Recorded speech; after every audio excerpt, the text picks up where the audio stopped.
Dito sa mundo, ito talaga yung totoo, yung realidad na dapat alam mo at ng lahat ng tao.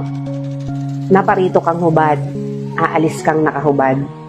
Dumating kang nangihina, lilisan kang mahina. Iniluwal kang walang salapi at mga bagay, maglalaho kang walang salapi at mga bagay.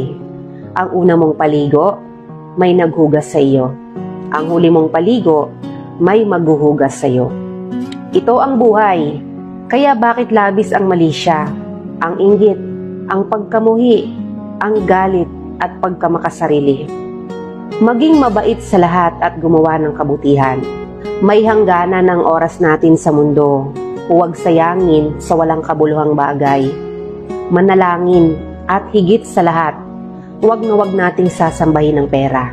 Dahil kahit anong dami ng pera mo o ng ari-arian mo, kapag binawi ng Diyos ang buhay mo, iiwan mo rin yan at hindi mo madadala sa iyong pupuntahan.